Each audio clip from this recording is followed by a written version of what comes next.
Thanks for taking the time. My name is Matt Britton. I spent my entire career focusing on the younger generation, helping brands kind of decode all the changes that are happening. When I started my career in 2002, when I started my first agency, the internet was actually first invented on college campuses, which makes me feel super old when I talk to people, not maybe old to people in this room, no offense, but to kids that basically say, what do you mean when the internet was first invented? And I say, well, the internet's actually a pretty new thing. And when I started my agency, brands did not know they had no idea, no context in terms of how to use the internet. So I started an agency called Mr. Youth in 2002 from my bedroom in Manhattan.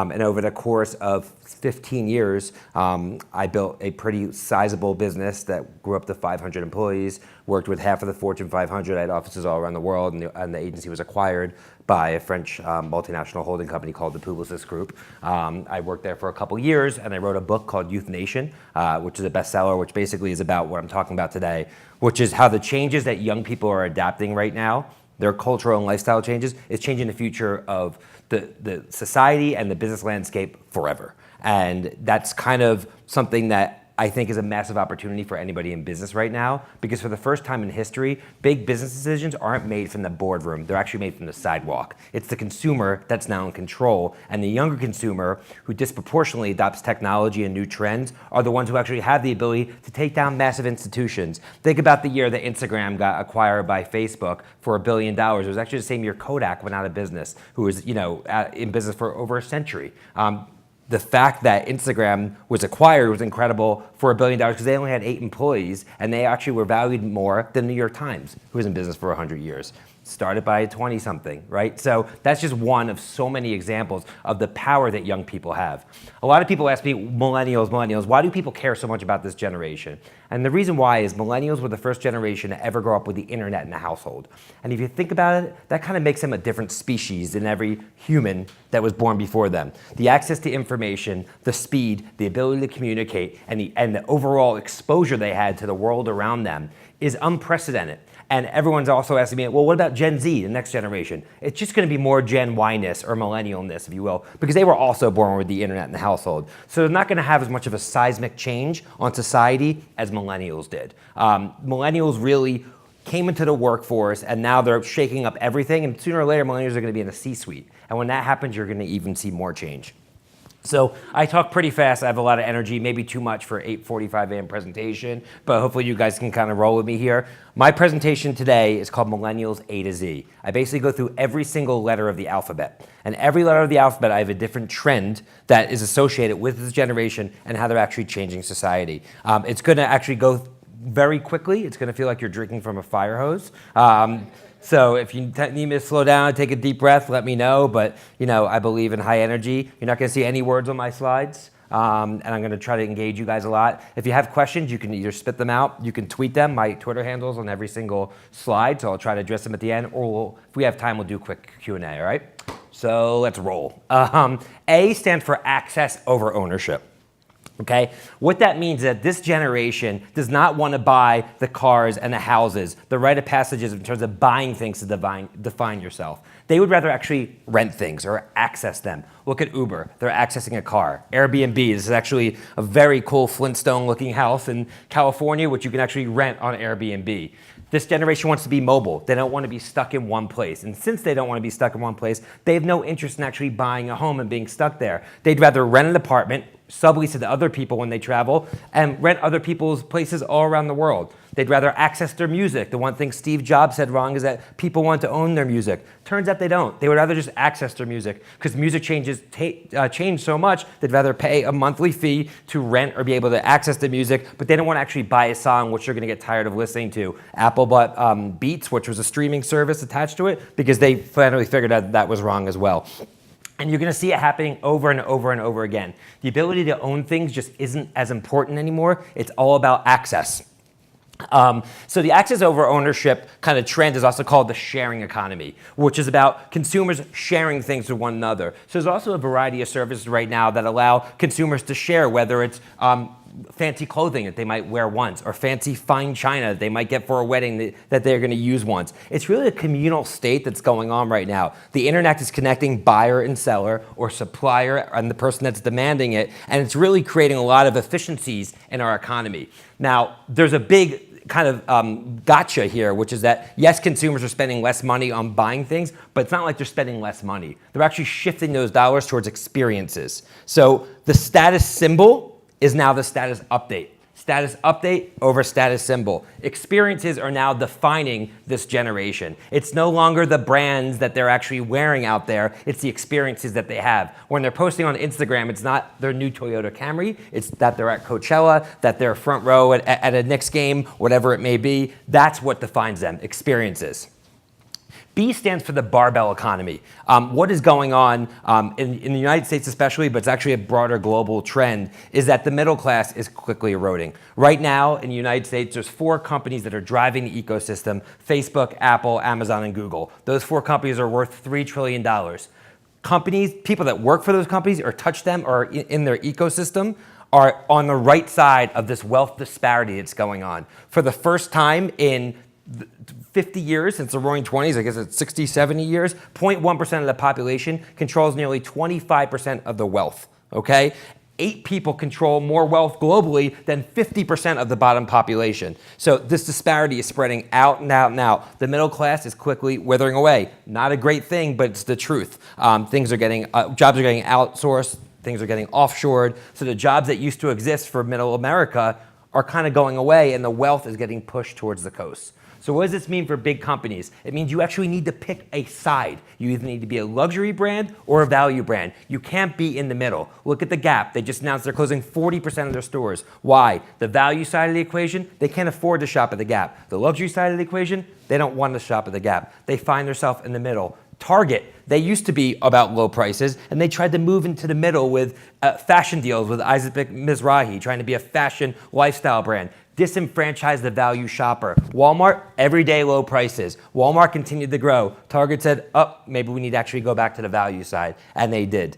On the luxury side, so look at the value side. Dollar Store, Dollar Tree, Dollar General. Vizio that sells flat screens for $199. Kia that has an entry-level car for $14,000. These companies are doing incredibly well. Spirit Airlines is saying we're going to drop costs, or WestJet, as low as possible. On the luxury side, you have a company like Blade that shuttles people back and forth to the Hamptons from New York City for $600. Or JetSmarter, a private jet rental company. Or Four Seasons Hotels, or Aman Luxury Resorts Group. These companies are doing incredibly well because they're on the luxury side of the equation. So in this new world, in this millennial-driven economy where there's such a big divide, and what the digital divide is doing right now is it's withering away the middle, and it's making brands in every category decide, am I going to be a value brand that's going to win on supply chain innovation and giving the lowest possible price, or a luxury brand that's going to win through innovation and branding and understanding how to actually differentiate who they are. So watch out for that barbell economy, and as you actually look at companies, you're going to start to see companies that are going to pick a side. Delta, an airline, they are going to the luxury side. They launched Delta One, they're upping their prices, they're going towards the business sector. So you're going to start to see brands say, I don't want to be in the middle because I see what's happening to other businesses in the middle. It's time for actually me to go one way or the other. C stands for cities, and cities is fascinating to me because the version of the American dream for this generation has taken a U-turn. So it used to be go to college, then go to a city, meet somebody, and then move out to the cities to the suburbs for your big house, white picket fence, 2-car garage, lovely lifestyle in the suburbs. But this generation now has access to what younger people are doing, and they live in a 24/7 news cycle and news feed, and they have no interest in going away from where the action is. So instead of driving out to the suburbs, the American dream has taken a U-turn back into the city, and cities is where millennials imagine themselves building their lives. Schools are becoming better. There's more parks. They're becoming safer. And again, the access is so strong, they'll give up the space and the privacy for convenience and connectivity. They'd rather be close. And if you actually think about it, you don't need as much space anymore because you no longer have books, right? They're all in the cloud. You no longer have CDs. They're all in the cloud. There's services that will actually store your stuff in cities that will take things actually away from you and bring it back to you when you need it. You don't need a car anymore because you actually can hit a button and have a car wherever you want. You actually don't need to go to a supermarket or store anymore because you can get everything delivered to you. Amazon can have anything to you within the day. So it used to be living in cities was a very hard thing. Even walking your dog, there's WAG, where you hit a button and it's an Uber for dog walkers, which is exploding in major cities. You can very conveniently live in cities right now. And what's starting to happen as a result is that the prices are skyrocketing in real estate in major cities. Look at Brooklyn, New York. In the last 10 years, prices are up over 125%. But the neighboring suburbs like Long Island is basically up only 2 to 3%. So it's becoming way less affordable for young people to be able to buy real estate, so they're renting, but that fits into the kind of rental economy mentality. This is also driving a ton of gentrification. So the livable boundaries of major cities all around the world are being pushed further and further outward. Brooklyn, my example, Bed-Stuy, an area that was crime-ridden 5-10 years ago, is now selling $2 million townhouses. Since consumers are staying in cities, the populations are growing, it's pushing outward and outward. And the notion of the blue-collar inner-city worker is actually being flip-flopped. And now the blue-collar worker is actually out in the suburbs, and the creative class is taking over major cities. So cities has a reverberating impact on so many industries, and companies are taking note. So Microsoft, instead of having a huge suburban enclave in Redmond, Washington, is moving back to Seattle. And Visa's moving from Foster City back to San Francisco. And Pepsi's moving from Purchase out in the burbs in Westchester back to New York City because, why? The millennials are there. They want to attract the talent. They no longer want to push further out. So really fascinating. D stands for Difty, which is something I talk about in the book. Of course, the Beebs make its appearance on slide 4. Difty stands for Did It for the Instagram. What does that mean? It means that experiences are so strong in people building their overall personal brand that people are pursuing them, not so much for the ability to enjoy them, but to prove that they were there. To actually put it on Instagram and show people, I hiked this mountain, I'm rugged. I went to the beach, I'm adventurous, right? I'm flying a private jet, I'm a baller. So people look at it and they think, wow, this person is something that they actually want to be. So, and people are dying to get the perfect Instagram shot, unfortunately. They're falling off cliffs because they actually want to be like, hey, take a picture. Really sad, but it's what this generation is doing. It's how they're building their brand. In the 90s and early 2000s, they'd want the Lexus or the Mercedes or the big house and car. That was the status symbol. But again, the new status symbol is the status update. And Instagram is where the status updates build personal brands. This is a mountain called Mission Peak in Fremont, California, okay? It's been around for a very long time because it's a mountain. But in the last 5 years, there's been complaints from local residents about lack of parking, pollution, noise. So many people all of a sudden want to hike Mission Peak. Why? It's right off 2 major highways. It's actually a pretty short hike up. It looks like these guys just climbed Everest, but they actually really didn't. And at the top, there's a pole that you can climb up to get the perfect selfie. So now all of a sudden, Mission Peak is all the rage because everybody wants this image. Everybody wants to share it and have people think that they're actually really rugged outdoors. The real people who really like outdoor lifestyle aren't doing it for the picture. They're doing it because they want to get outdoors. But now everybody can kind of portray that that's what they're doing. You're finding this go on over and over and over again. So for businesses, what does this mean? It means that you need to make your business an experience. It doesn't matter if you sell pizza or you sell children's toys or you're a laundromat. You have to figure out a way to make your business shareable and have the interaction with your business an experience that actually people want to share. And it's the businesses that are living on the edges, that are doing things really as far out as possible in their category are the ones that are actually winning. E stands for e-commerce. And I mean, what can I say? But Amazon really is obviously eating up the world right now for this generation. It's the de facto way they're buying everything. You all know that Amazon recently bought Whole Foods in the grocery space, which was the #1 kind of retailer for groceries for the millennial generation. And as they stay in cities, as they don't have cars to take the SUV out to Target or Walmart and load up the trunk, they're hitting a button, they're using Prime, and they're getting things actually delivered to them. And the shift is going to continue and continue and continue. And as real estate prices go up in cities, then it really hurts businesses' abilities to have stores on Main Street. So really stores are going to become showrooms. Look at Tesla. Tesla doesn't have these huge dealerships in the suburbs where you have big parking lots like like Ford has and what GM has and what Chrysler has. They have tiny little 2,500 square foot showrooms in major metropolitan areas where consumers can come if they want to buy a car, which most of them don't want to anymore. But if they did, they actually see there's one car in display. And there's people that are getting their information and shipping the car to them. It's a showroom model. Warby Parker, who I'm going to talk about a little bit later, which is an emerging eyewear brand that's taking on Luxottica, they have a 2,000 square foot showroom model where it's the same products on both sides of the aisle. Simplicity, ease, and a showroom model. That's the future of retail, because having a huge retail complex isn't going to work anymore.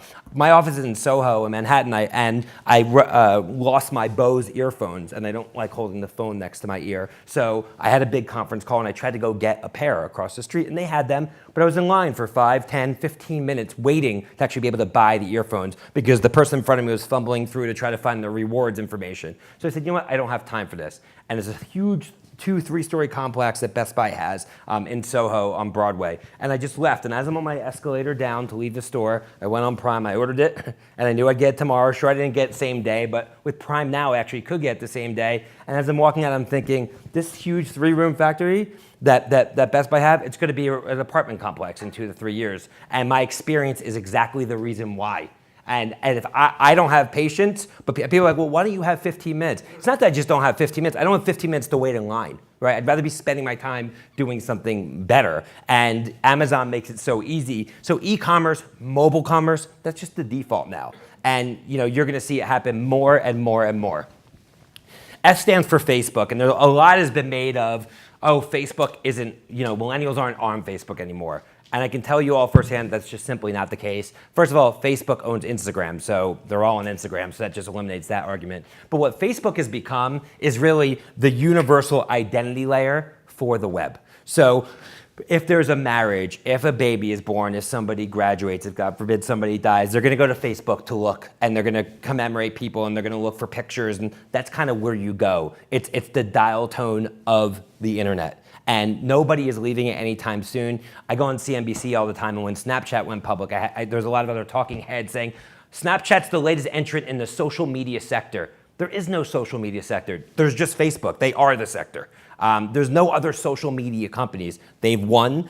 They have 1.2 billion users. They've logged over 3 trillion posts from consumers. It's the largest, most powerful communication tool that's ever existed in the history of humanity. And if you're an advertiser that's advertising anything, you need to figure out how to actually leverage it, okay? From a practical standpoint, log on, how do you run ads? You can target ads towards 7 people that live within 1 mile of Duluth, Minnesota that like Beyonce and pizza. And you could target that, or you could target every female in the world that's on Facebook, which is 50% of all female consumers actively. So, and everything in between. You need to understand this, and I tell advertisers, I would put 100% of my advertising budget into Facebook and Instagram right now. 100%. Why? Because it's not spray and pray. It's not the 18 to 49 generic demographics. You can reach exactly who you want, measure and optimize in real time on mobile, on desktop, where consumers are. G stands for Glam Squad, which is one of very many services, which is kind of taking on the sort of like Uberification of society, if you will, meaning that people don't want to leave their apartments. They live in cities, and it's also very hard for a lot of services, as I mentioned earlier, to afford to have business models on traditional retail locations. So Glam Squad is a service where you hit a button and you have a team, 1, 2, 3 stylists come on. So if you and your girls are getting ready for a night out to do your hair and your makeup and your blowouts before you go out in your apartment. So they don't have the infrastructure costs. They don't have to pay real estate. They just have a roving team of stylists that are going into people's apartments by hitting a button.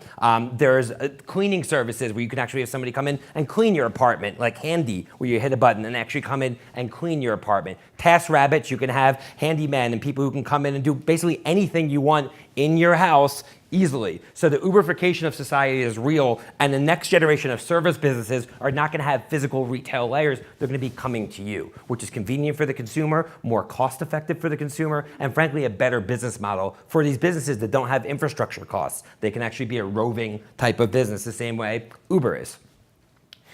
H stands for housing.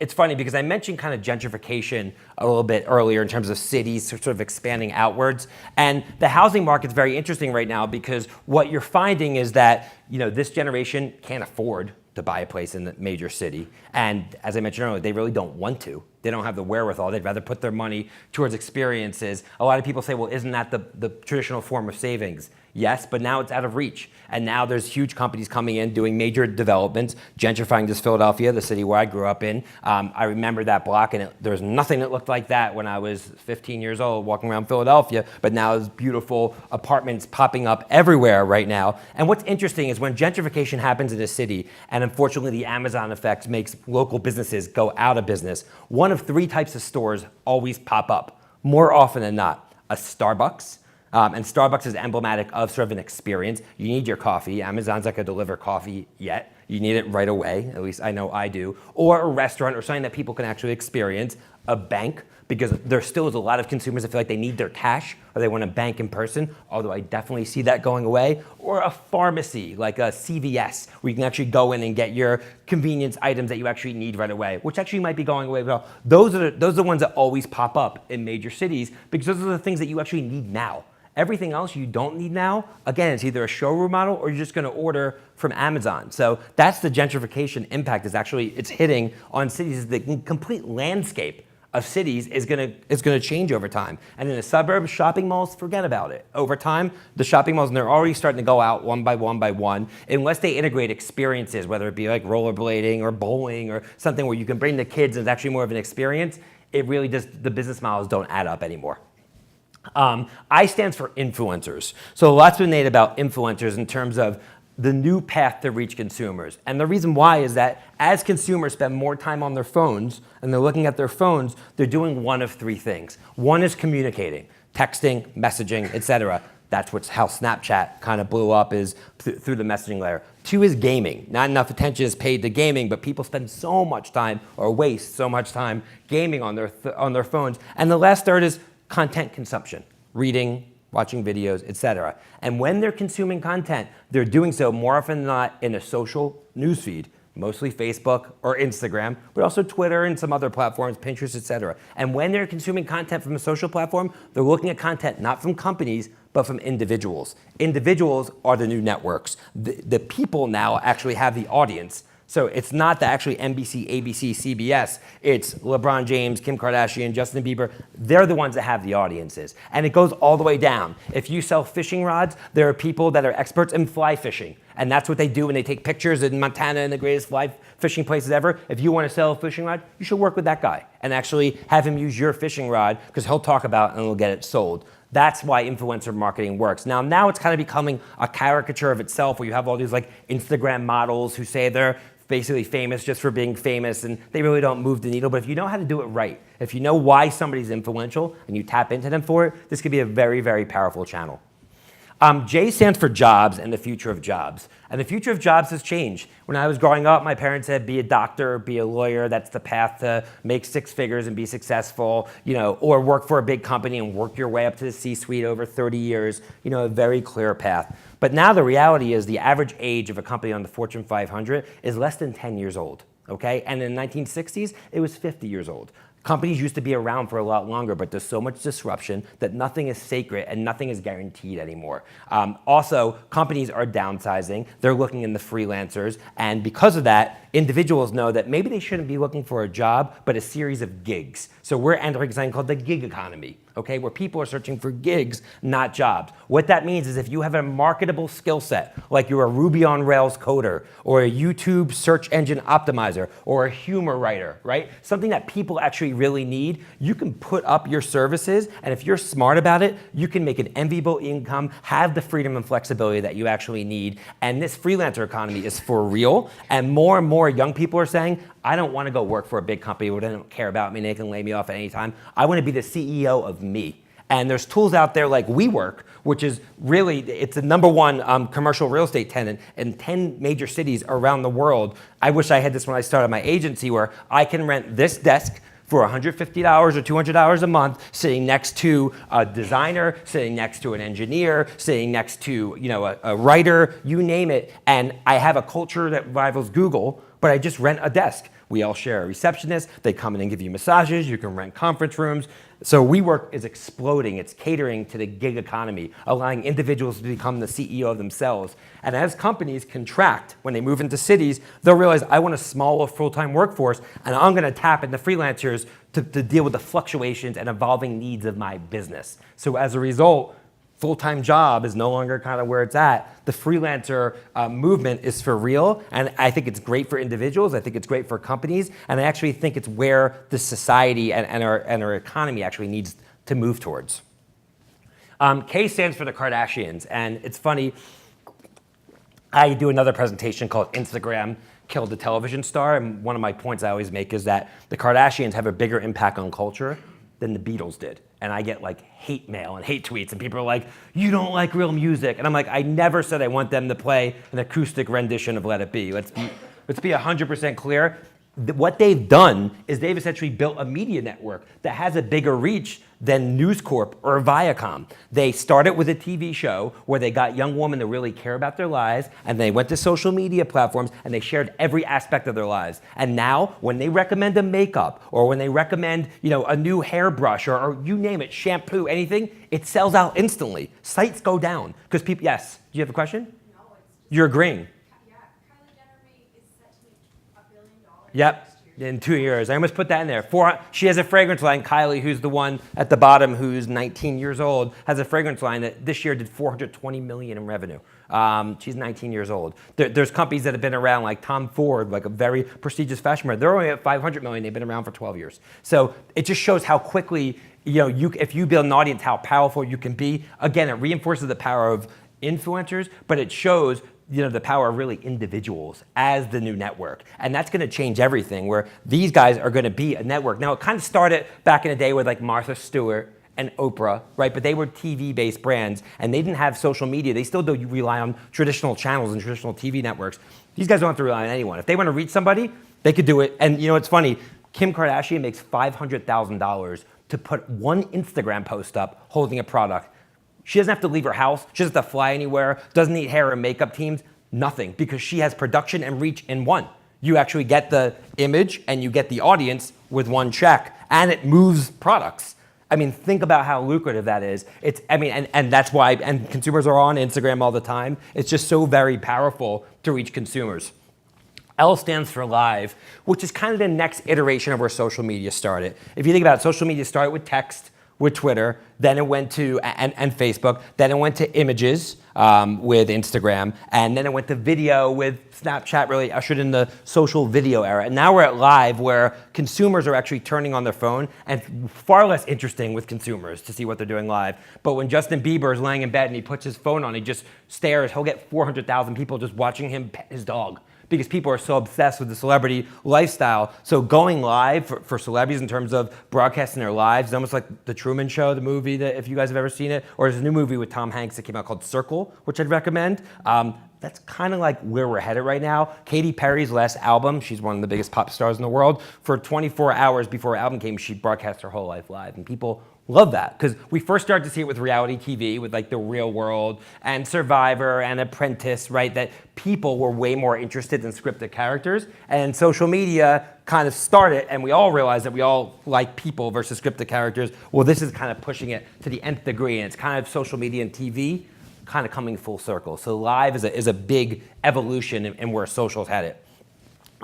M stands for marriage. The notion and the institution of marriage is changing dramatically right now. People are getting married far later in life. Why? They're staying in cities. It's more expensive. Kids are expensive. There's Tinder, which doesn't help marriage, right? People getting married earlier. And for all those reasons, the notion of the American family is actually getting older and older and older. So for brands that target the millennial mom or new families, you're going to see families getting older. People are living younger far later in life. It's not crazy anymore to see somebody roll up to Burning Man in their 50s, because that's just how people live right now. And it's a big change. N stands for Netflix, which is really emblematic of the future of television. Television is changing dramatically. As we know, it's no longer tuning into networks. There's 10, 11, 12-year-old kids that have no idea what a TV network is. They never heard of NBC or CBS. They want programs directly. The TV is going to be a giant iPad hanging on your wall. That's the future of the TV. You pick programming on what you want to watch. When you do, you actually can say, I want to get it for free. I'll be subjected to commercials. And those commercials will target towards me as an individual because I'm going to be logged into Facebook. So my TV's going to know that how old I am and if I have kids and what brands I like. And the TV spots I see are going to be for me, right? Or I can pay to get it for free. So in a barbell economy, does that mean only the value side is going to see TV spots because the luxury side is just going to pay? What does that mean for the future of TV, where brands are plugging so much money in? Fascinating to see what's going to happen with television. O stands for Oculus Rift, which is a company that Facebook bought for $1 billion, which is a virtual reality company. Has anyone done VR in this room? Okay. Obviously, as you know, who've done it, very jarring experience. I think that virtual reality has a big role in the future of gaming and communications. It's not going to impact everything, but in certain verticals, it is. Live sports viewing, and you're going to start to see this hit mainstream this holiday season because Oculus finally has a product that they can market to a much broader audience. P stands for privacy. I get that all the time. Well, is this audience concerned about privacy? No, because they're sharing their lives because they're volunteering to do it. No one's actually forcing them to do it. So how can they be concerned about privacy if they're actually acting this way? For them, privacy is what they're texting to their significant other at 2 o'clock in the morning. That's what privacy is. Not, is someone going to steal my credit card or my social security number, right? And that's why Snapchat took off, because you could text and it would disappear. That's the privacy they actually really want. Social privacy, not financial, social security number type privacy. So that's just a big distinction between this generation. It's much more experience focused than financially focused like prior generations. Q stands for Q score, which is basically a way that brands, is obviously hard to come up with a Q in this thing. Actually, I'm going to wrap it up and we'll do questions at the end if that's okay. Cool. Q stands for Q score, which is like when brands work with influencers, they want to know which influencers have an audience that matches their equity. So it's more and more important. Celebrities are more important than ever before. So if you have fame, if you can create content, it's never been a better time to be alive, because it used to be the big network executives or studio executives ran stuff. Now you have kids that are 12 years old that are making $1 million a month on YouTube because they're posting videos. It's absolutely bonkers because there's no middleman. And now you can go directly to consumers. So celebrities are in control and brands need to figure out a way where they can partner with the people who are driving the audiences. I talked about gentrification and the changes that are happening to retail.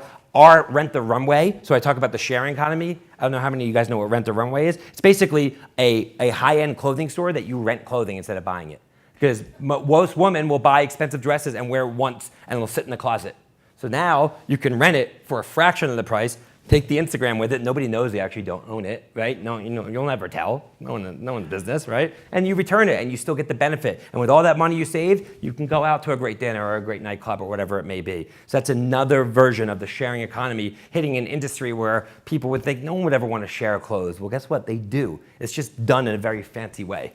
S stands for, obviously, the future of retail, the storefronts. And you're going to see it go on over and over and over again. At first, it was the small mom and pops. Now you're going to see the bigger retailers go out of business as real estate costs increase. So what does the future of Main Street look like? It's much more experience-based than retail-based. T stands for travel. So as I mentioned earlier, they're not spending as much money on the cars and houses or even the watches, right, or the luxury items. And with those savings, they're spending money on experiences. And travel is at the heart of experiences. I did a panel for Citibank a couple months ago with 8 millennials, and I asked them all, what are your favorite apps? And every single one named a travel app as one of their 3 favorite apps, one of which is GTFO, which stands for Get the Flight Out, okay? And what it does is, on any day, it shows you the farthest place you can travel for the cheapest amount of money. Oh, Budapest for $199 round trip? Guess we're going to Budapest. Let's roll. And they just jump on the plane. Because it's about the bucket list, going to different places. Most of us, we never got to Europe until we were like 30 years old. This generation, travel is so accessible. You can see the cheapest price. You can book it the same day. Airlines want to get rid of the seats if they can't sell it because it's remnant inventory that goes away. You can use Hotel Tonight to book a hotel the same day, where hotels want to give away the rooms if they don't think they're going to sell them. If you actually know how to use all these tools, you can travel incredibly affordably and get those experiences. And this generation would so much rather do that than spend the weekend going to Bed Bath & Beyond and getting their plates and cups for their new house that they're outfitting. And that's why companies like Home Depot and Lowe's, they have to rethink their models because it's just changing.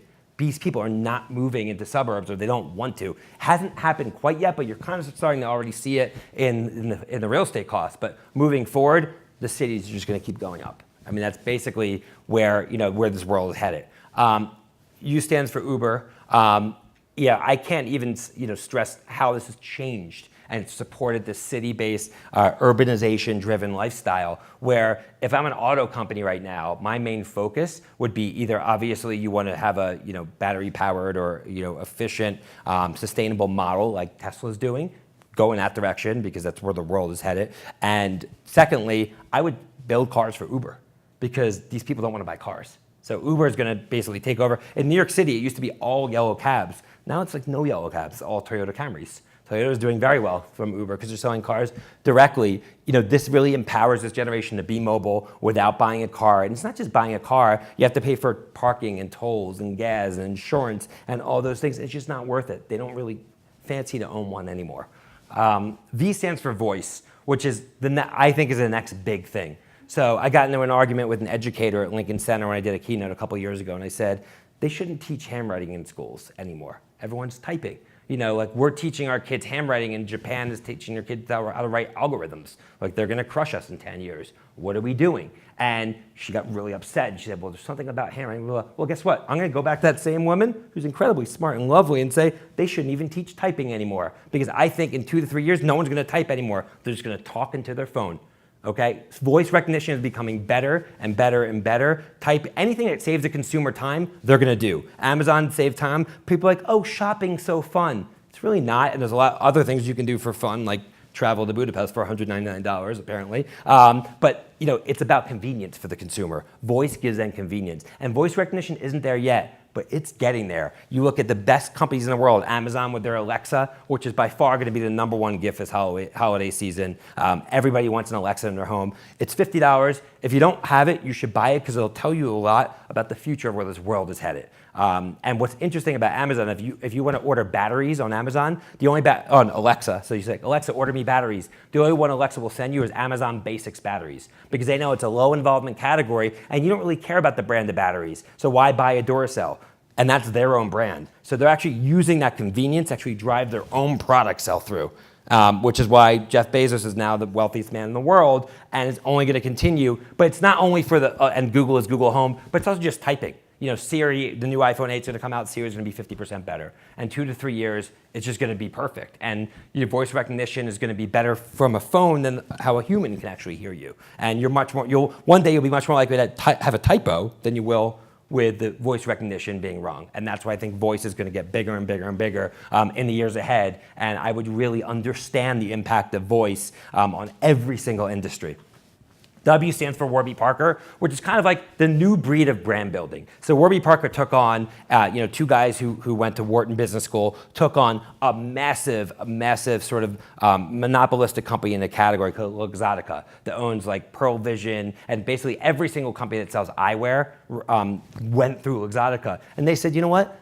Glasses are way too expensive. Sunglasses are way too expensive. We can do it better. So they source great products. They had a cause-based mission. They went direct to consumer, so they don't go through a retail channel. They have the best customer service that existed. If somebody wants to send it back, they take it back right away. And they've created a multi-billion-dollar company called Warby Parker, basically by just understanding the consumer, and they got around Amazon. So it is possible. There's another company called ILEA. They sell luggage, $200 luggage that has an iPhone charger in it. And basically that company now $50 million in revenue. 2 people in their late 20s started it. Direct to consumer, not going through third-party retailers, understanding their customer, getting the consumer to love actually what they do. And then Warby Parker was so successful, now very choicefully, they're dropping these very small, incredibly placed retail locations in major cities all around the country. Again, same products on both sides of the aisle, right? But it's actually just to support their .com structure. It's not the inverse, right?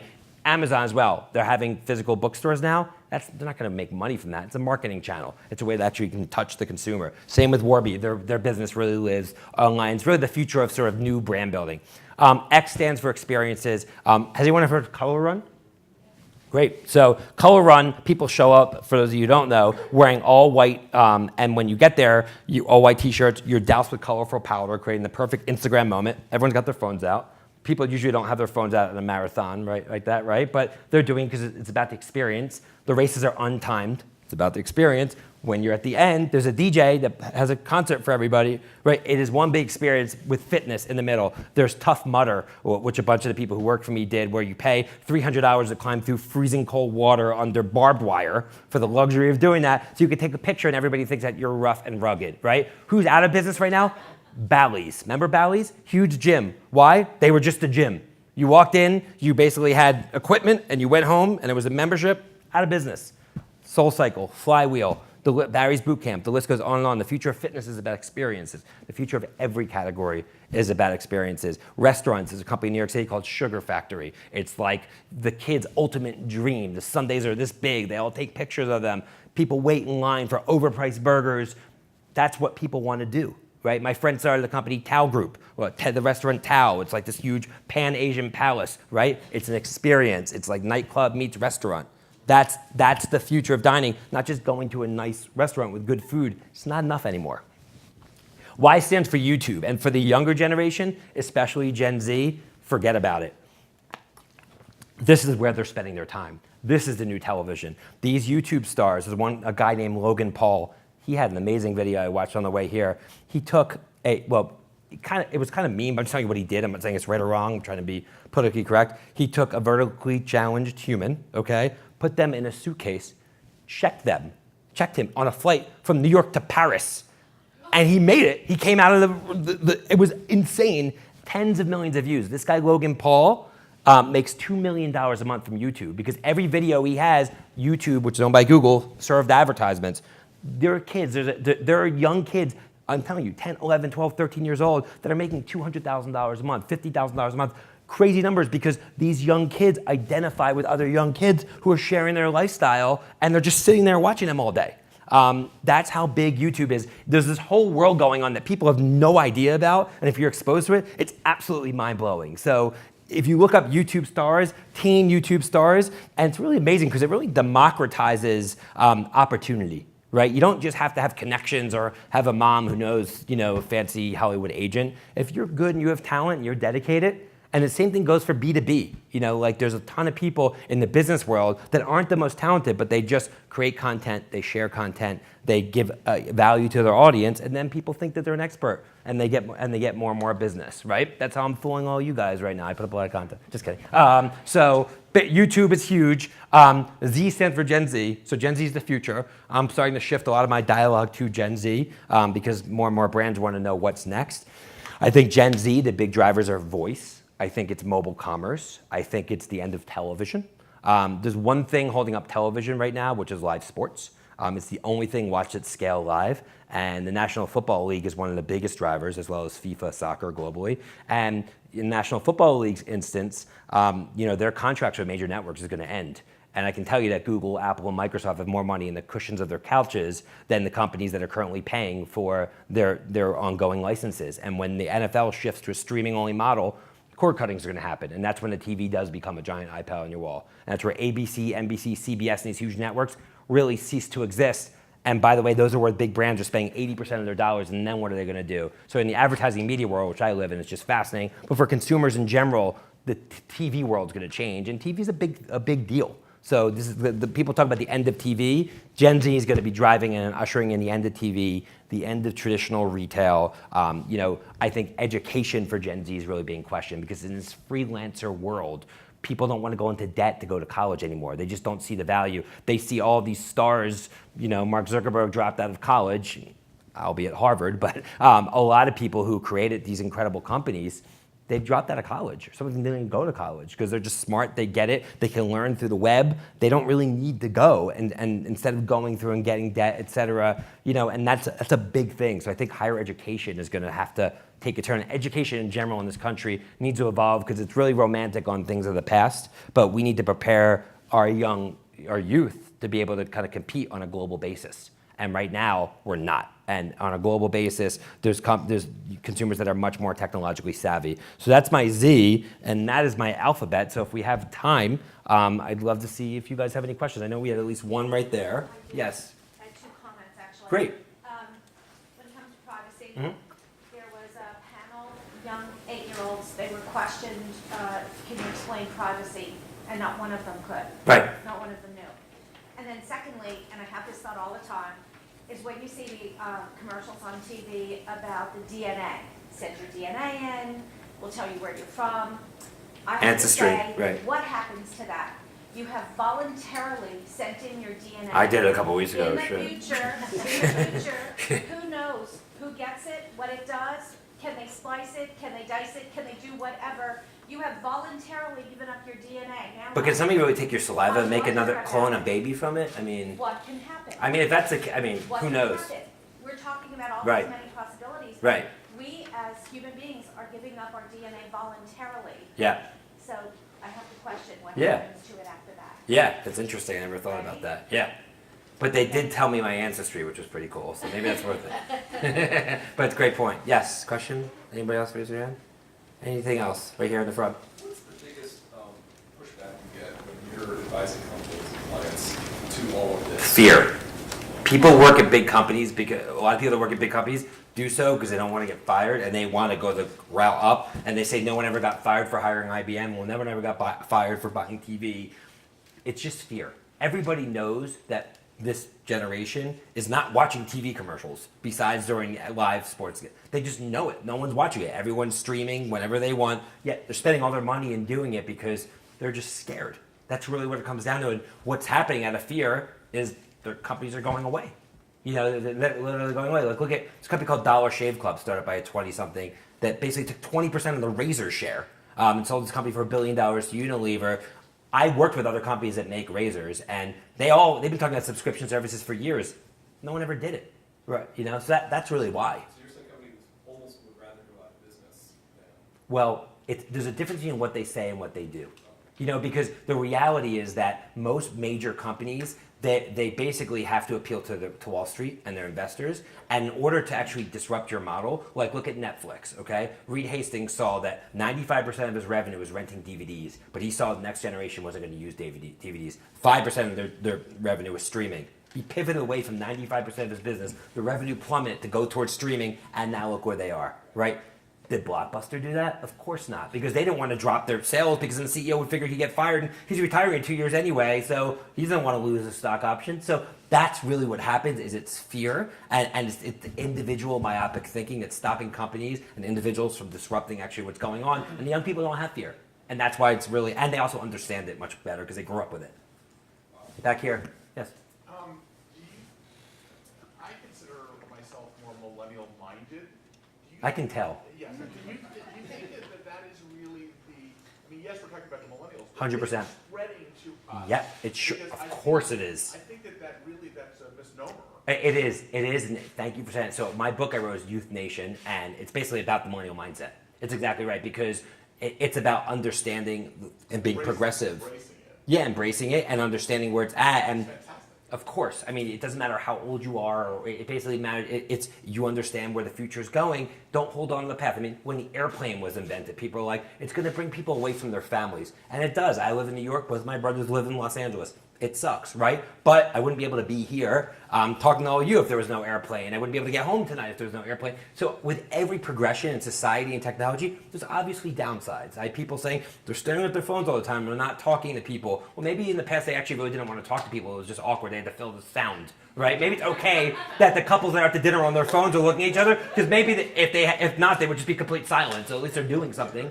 So obviously there's downsides, but yes, 100%, you nailed it. It is the mindset. Over here to the left. You kind of question or answered that, but my children are going to be the Gen Z, and so everyone's a little hesitant on embracing it because they're like, we don't want our kids on our phones, and we don't I know. want them. But you're saying probably should. Well, embrace it I think that there needs, I don't give parenting advice. I am a parent, but I don't like giving parenting advice. But I do think that there needs to be a balance, because you need peace, you need calm, you need serenity, you need nature, you need fitness. There's things that you need not having your phone. So for a parent in this day and age, it's very hard to strike their balance, because the kids will say, all my friends are on it. You take my phone away, then I have no friends. Like, I'm out of it socially, right? How can you take my phone away as I take my oxygen away? But at the same time, it's a very powerful Well, tool. it's hard for us because we grew up. We're in So the hard. middle. We were raised old school, and we read encyclopedias and all that. That's Now right. We're in this millennial mindset. It's an incredibly hard, and I think there's a huge business opportunity for companies that can help technologically invent that, that moderation in terms of like what you look at. I mean, kids can look up anything too, beheadings, I mean, porn, you name it. There's literally nothing that they can't see. And that's so scary because their minds don't know how to kind of figure out how to modulate that information. So it's very challenging times in that regard, and I wish I had the answer. But it's just, I guess it's all personal preference in terms of what's best for the kids. I just saw something from T-Mobile. Now, beyond being able to control, you can actually now, a parent can control a certain time frame and completely shut Yeah. the phone down. It's awesome. Between like 6 and 8 p.m. for dinner time, or at 9:30 when you know that there should be a It's day. great. So T-Mobile has just started to announce. Yeah, in the front right here. I don't know, as a kid, we figured out how to turn that off. Yeah, they do. Our school blocked websites, and there was like a hack. Yeah, everyone hacks it. Right. But all you can do is try, I guess, right? So, yes. Going back to the gig economy Uh-huh. and the freelancers, how is those millennials essentially like paying for like health insurance? Is that like through what was? So it's funny because when Obamacare, which I guess is still hanging on in the U.S., because most of my work I do is in the U.S. I'm starting to do more global work, but I go so deep, it's very hard to do it all this globally. My brain can only process so much. But it extended care to up to I think 26 years old. You can be on your family's program, so it actually extended it. Now WeWork is offering life insurance, health insurance, if you actually for a little bit more money. So instead of the company paying for it, the organization where you're working out of pays for it. So there's all these alternative sources. So that's usually a big thing. What about health insurance? You just pay for it, but you also have tremendous tax advantages because you can write off so much. You get paid. You don't get everything withdrawn, so you can actually write off a lot of your expenses that support your business, so it actually evens out. But that's kind of how they're doing it. And I get asked all the time from parents too. Well, what should I tell my kids to do then? Where should they focus? And I think the answer is very easy. Go very deep in an art or very deep in a science. So very deep in art means you have to be creative, a designer, a writer, somebody who can ideate, right? Because computers will never be able to really do that, hopefully, right? So go very deep, or very deep in a science, meaning you know how to operate the machines. Because the machines still need to be turned off and on and operated. But everything in between, being in middle management, being in liberal arts, being a jack of all trades, masters of none, if you have to wait for a boss to tell you what to do every day, the boss is going to tell somebody to do it in India, right? Or Costa Rica, where it costs a tenth of the cost. Jobs are going to be eliminated. Companies have to make additions to subtraction. They're cutting costs. Middle management's getting eliminated moving forward.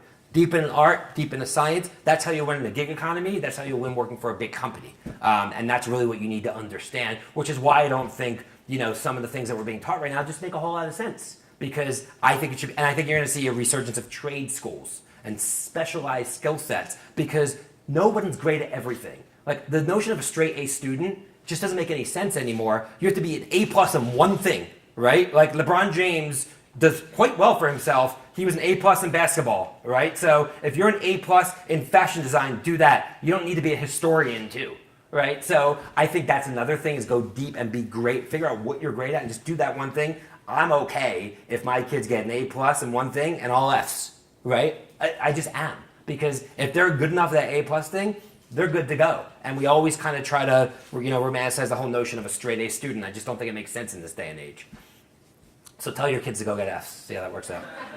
Yes. I think from the talk yesterday, the opening comment yesterday, and from you today, I think it boils down to a lot of innovation, right? Over the Sure does. generations. I mean, ideas are forced. You have to come up with new ideas to stay on top of everything. You have to be a part of the conversation. You have to be contributing new ideas, new facts. And be willing to change. And willing to change and go with it, right?